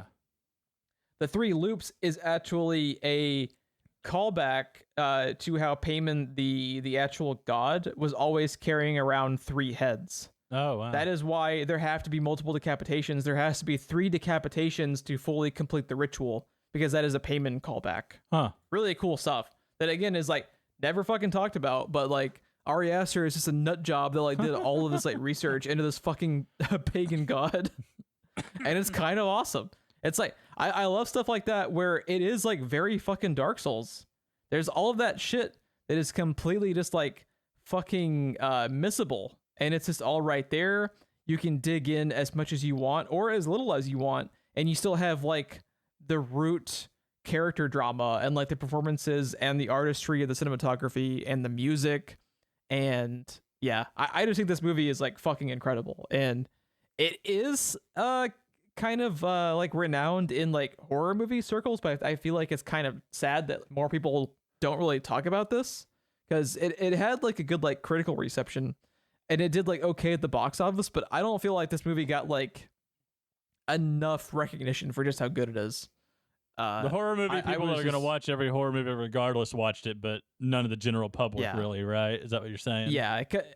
Yeah, I think it ended up doing pretty well. I think it none of us returned, civilians, none of us civvies, fucking gin pop. Yeah. I think it came back with like 80 million in box office returns, which is pretty sad when you just think about like how much fucking love and attention to detail went into making this. Yeah, it's next level stuff. Ron, would you like to talk about what our next film is going to be, though? Oh well. I think I've made my decision. I was flip-flopping between two different movies, Okay. and I just need to breathe, Jeff. What are you saying? The wombo combo that is The Exorcist and Hereditary isn't a super just family fun for the whole evening. What are you talking about, man? Fun for the whole family. Double feature: Hereditary and The Exorcist. Yeah. So, I have decided I wanted to still stick with horror because this will be coming out before Halloween. So, but my subgenre of horror that is my favorite is creature features. Okay. And I have one that I feel like, if memory serves, said that you have not seen or you have not seen in some time. But it's by one of our favorites, written and directed by Stephen Sommers. Okay. Stars Treat Williams, and it is called Deep Rising. Oh, I have seen Deep Rising, but it is probably like the late 90s since I last saw it. It came out in 1998. Yeah, I remember seeing it. I think we like rented it when it went to home video. Mm-hmm. Like I feel like I've seen it, but yeah, it'll be like a whole new movie for me because I saw it when I was pretty young, and it's been over 20 years. So yeah, I have seen it. I just remember absolutely nothing about it. People will know Stephen Sommers' name from The Mummy and The Mummy Returns and Van Helsing. So did he do? Oh no, I think we always thought think he did that. I Frankenstein. We always think I Frankenstein is him, but it's not, because it is like, if you fucking if I told you it was Stephen Sommers' movie, you'd absolutely believe it, because it is such a fucking Stephen Sommers movie. Like, you're like, he has to have directed that, right? But nope, no, he didn't. He didn't write it, didn't direct it. I don't even think he produced it. Yeah, I don't think he did either. We were just like fucking bamboozled by this 1,000%. There's no way he didn't like script doctor it, right, or something. Something, it feels dude. like a Stephen Sommers movie. Yeah. Like, even the trailers. Yeah. The fucking trailers were like a Stephen. Oh, that's another thing too. I'm gonna also send you the link. The trailer for Hereditary is pretty fucking great. Oh yeah. If you never saw it, or if you don't remember it, what they decide to like run throughout the trailer is the tongue click, and it's so good. Oh my god. They use the It's just a fucking genius trailer. I'll send it to you. Real quick though, listen to this cast, okay? Deep Rising, 1998. Okay. Treat Williams. I don't know how to say her name. Famke Janssen. Famke Janssen, I think is her name. Famke Janssen. Kevin J. O'Connor, of course. He's a Stephen Sommers alumni. He's Benny in The Mummy. Love him. I don't know how to say his name, but he's a great character actor. Wes Studi, something like that. Jason Fleming, Cliff Curtis, Demon Hounsou. Yeah. That's crazy. Yeah. Before anyone was anyone, Treat Williams was the only someone. Yeah, isn't that crazy? I mean, dude, Kevin J. O'Connor.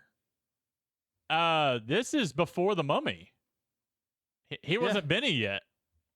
Yeah, was the Mummy 1999? Is that when that came out? I always want to say 2000, but I think it's 99. Yeah, I think it's 99. So this movie would have been in theaters while they were filming The Mummy. Yeah, the Mummy is the first Mummy movie is 99, and then The Mummy Returns was 2001. Yeah, that makes sense. Yeah.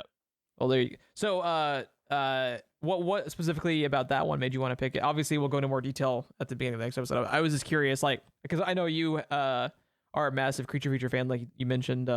What about that specific one made you want to like go after that one in particular?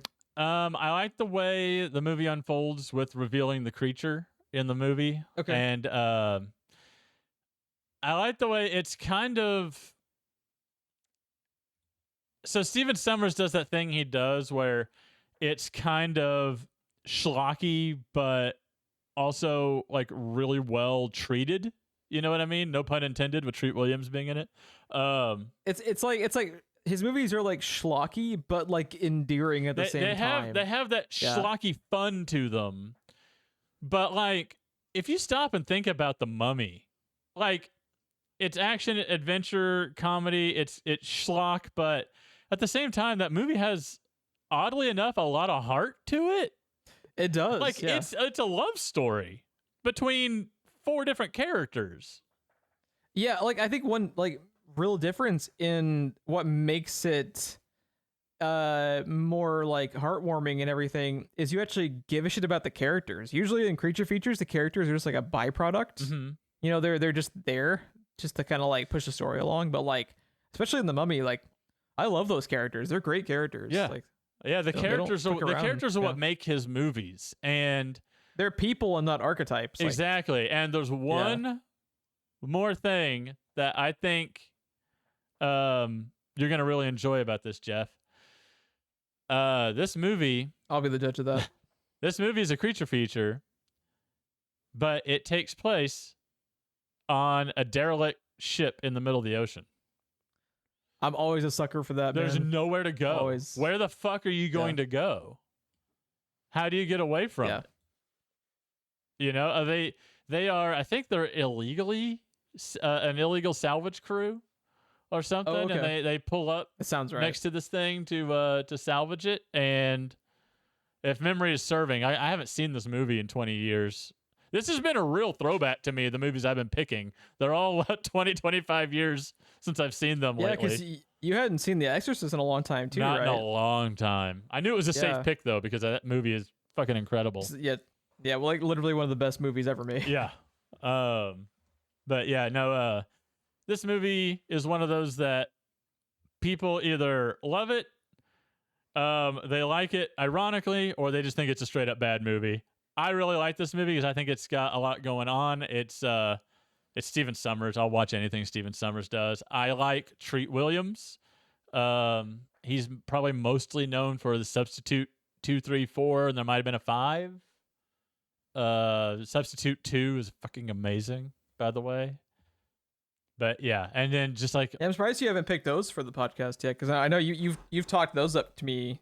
Like how I think you at one point even talked about just having them for one of our movie days. That like, you know, this podcast is kind of like a callback to. Yeah, yeah, they're a schlocky action movie. I mean, it's a mercenary going undercover at a high school. One of those movies, you know. Yeah. Back when I don't know, what was it, the 80s or 90s, every cop movie was someone going undercover at a high school to bust up a drug ring or gangsters or something. Like when we were having the big gangster scare of the 90s, you couldn't wear the color red outside because you'd get shot. All that. Yep. Yeah.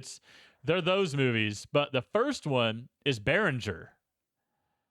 And he goes in, breaks up a drug kingpin and stuff that's operating out of this high school and using high school students to push his drugs.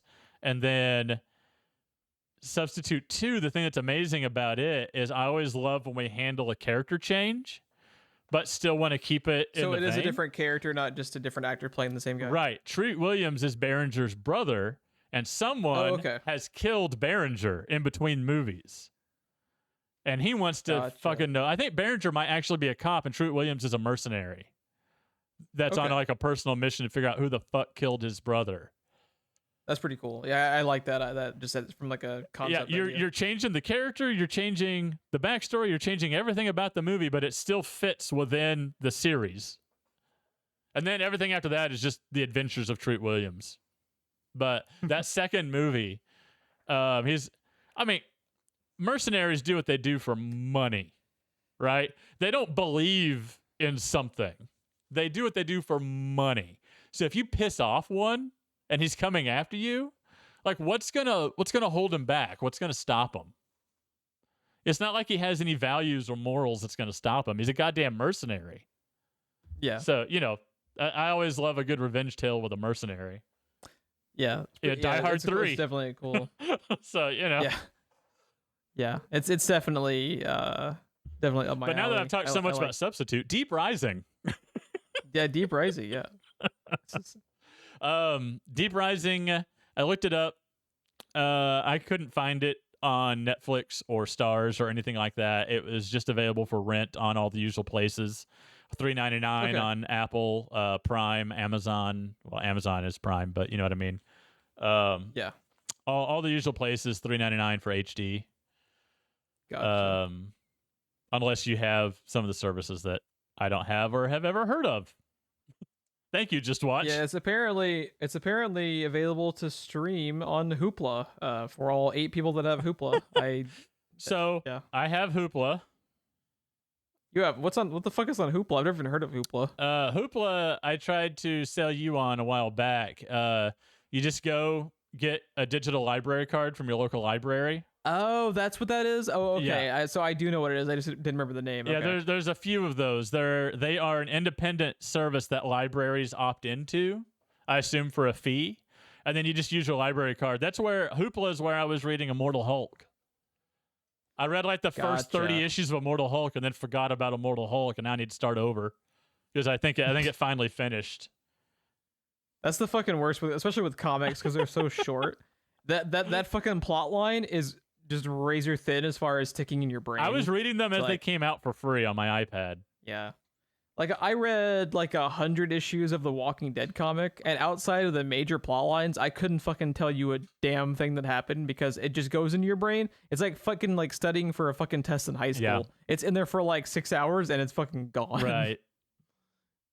But yeah, I'm excited to go back and revisit that because I think I remember liking it when I watched it when I was younger. And I'm probably not as much of a Steven Sommers diehard as you are, but I absolutely love the first Mummy movie, so I'm always down to watch one of his. I would movies. have to. I like his I like his particular flavor of that kind of like endearing schlock that you talked about. I like that about some of his movies. Yeah, too. I would have to do some research to verify that Windows, you are not restarting my computer on your own. Fuck off. I am in the middle of a podcast, sir. Is your Windows possessed by Payman? Yes or no? Evidently. That explains why it's using a USB cable to cut the monitor off. One movie that would be interesting to talk about, like I said, it's been a long time since I have looked into it, so I would have to look into it again to verify that everything I would be spewing into the microphone is factual. But I remember a very awesome backstory to the movie Van Helsing, and it would be an interesting one to talk about sometime. Okay. Yeah, we might even talk about it briefly next week or next episode when we dig into the Deep Rising stuff. And I'm sure we'll eventually kind of just spitball into talking about Steven Sommers shit in general, like we usually do. Also, I just want to say one of my favorite werewolf designs of all time is in Van Helsing. Van Helsing. I saw Van Helsing. I was too young. Kate Beckinsale, really Hugh remember it at Jackman, all. they're both gorgeous. I'm not ashamed to say. I just remember, isn't Van Helsing another one like everyone like fucking hates? Everyone fucking hates. It has a very, very bad reputation, but I don't understand it. Yes it's a good movie, but anyway. Yeah. People just expected more because I think it came after The Mummy, if I recall. The Mummy is just like a fucking perfect movie. I know. I don't think I have a single complaint about the first Mummy movie. It's just a fucking so fun. I've seen that fucking movie, dude. So the way that my grandma watches movies is she'll basically just like pick a movie, and this thing is gonna be on repeat in the background in the house for like 3 weeks straight. I used to do that. And my grandma fucking loves the first 2 Mummy movies. So I have seen those first 2 Mummy movies probably like 100 times. And I can still sit down at any point and rewatch that first one and have a fucking blast because I love that movie. It's perfect. It is it's a comfort movie for me. It's one of those things that if I need to put something on, I can just throw on The Mummy. And I've seen it enough times I can have it in the background, or I can just sit down and watch it. I enjoy it just the same. And you also have like almost all of the jokes memorized. Oh yeah, because I definitely do. Oh yeah, I can quote that movie forwards and backwards. I'm surprised we haven't picked that for a franchise cover. I've been saving it for something special. I don't know why. It's in my very short list of movies I want to cover soon.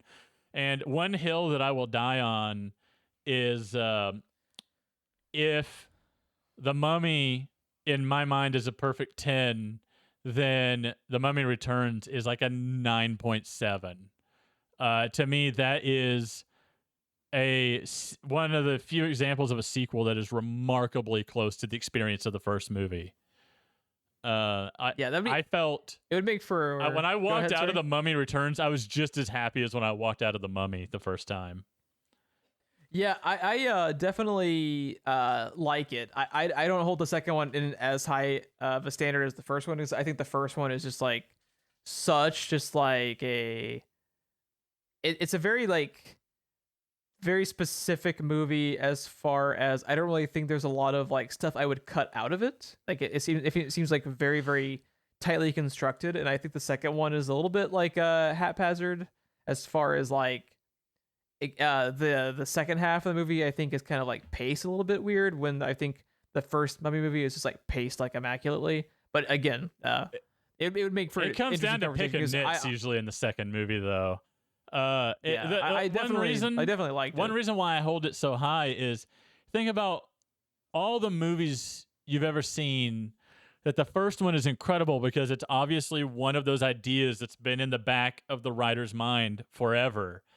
And then the studio gives them 2 years to do a sequel. And what the sequel is usually like in comparison to the first movie. And for cranking out a sequel in 2 years to The Mummy, that movie's amazing, I think. Yeah, it's definitely a lot better than it could have been. Absolutely. It could have been, especially for that genre. Usually sequels are just kind of cannon fodder and for the fucking studio. Usually when you see a movie try to recapture the first movie, that same magic, like kind of put the genie back in the bottle, it's usually it just kind of makes me sad, usually, because there's so many other things you could have done, so many other directions you could have gone. And I feel like The Mummy Returns is one of the few movies that actually did it, at least in my opinion. Made me feel like I was watching the first one again, but with new stuff. So yeah. We'll talk about it eventually, I'm sure. We just did. We'll also talk about the third one too, because the third one makes for interesting conversation as well. Here's where people immediately stop listening to me and comment on YouTube. Is I like the third movie. I don't think it's anywhere near the first and second movies, but the fact that it's not the first and second movies, I don't think automatically makes it bad. It has its problems, but Yeti soccer. They yacked. They did a lot of different things, but the movie was also in a completely different direction because they were trying to pass the torch.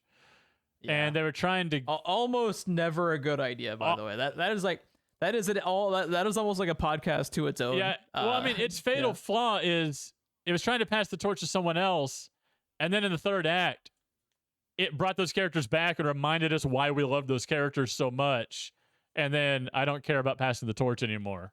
Like that's its main fatal flaw. And then it's got some weird pacing issues and shit. But I mean, overall, I have fun every time I watch that movie, and that's what I care about in that type of movie. I don't watch Hereditary for fun. I expect something like Hereditary to be a masterpiece if I'm going to sit down and watch it. You're talking The Mummy 3. When you get to the third in any Mummy 3, when you get to the third in any franchise, what can you really expect? Yeah, it's definitely like What can you really expect, Rise of Skywalker? What can you really expect? Oh god, don't fucking bring the room down. I'd rather watch fucking Hereditary on a loop for like 24 hours straight and just be in a fucking straitjacket than ever watch Rise of Skywalker again. For fuck's sake, I hate that thing so much. Like Clockwork Orange, and now just that watching Hereditary. Now that I've said that, Bobby will pick Rise of Skywalker for a future fucking Friends and Family Month, and then I get to relive the fucking Airbender movie all over again. Before we get out of here, can I just say one thing? Really, nerds? Really? Rise of Skywalker? Your biggest issue was that she has the gold lightsaber at the end? Really, nerds? That was your problem? It's not the fact that we resurrect the original villain from the fucking first trilogy off screen in the fucking crawl. Yeah. God, I hate that movie. I fucking hate that movie. Especially like, okay, I gotta stop myself. I'll be here for like fucking 2 hours. My voice is already shot. I'll fucking absolutely put it in the fucking ground, dude. Oh my god. My voice would be resurrected in a fucking treehouse by the time I was done talking about. It's like one day when we eventually cover that movie in this podcast, that podcast is going to end with, well, if you excuse me, I need to go find some piano wire to saw my own head off. Yeah. Put that on the fucking Blu-ray. I would rather Hereditary myself with piano wire than rewatch this fucking piece of shit ever again. Fuck you, J.J. Abrams.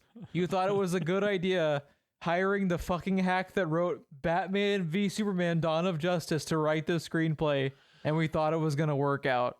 How'd that work out for you? Goodbye. Fuck that movie. But yeah. Thank you for listening. And if you'd like to find more wonderful commentary that is apparently boring, boring.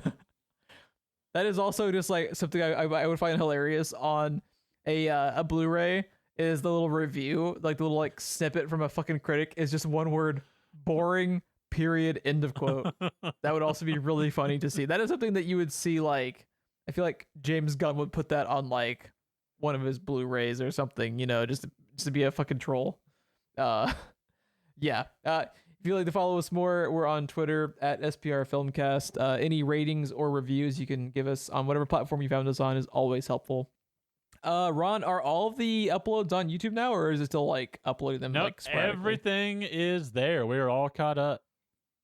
Oh God, fucking unloaded Pandora's box onto the YouTube algorithm, man. It's terrifying. This is episode 61.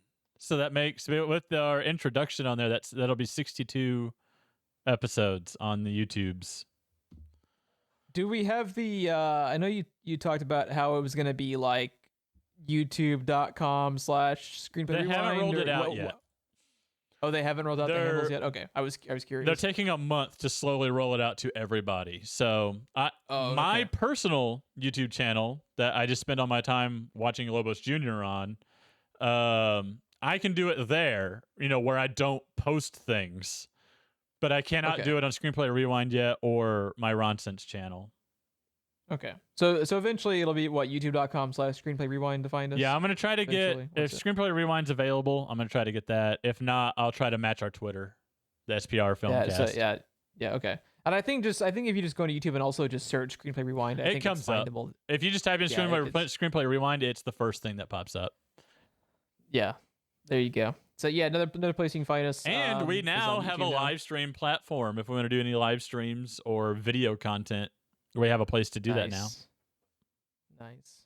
Even more boring content. It's just an upload away. Can't wait.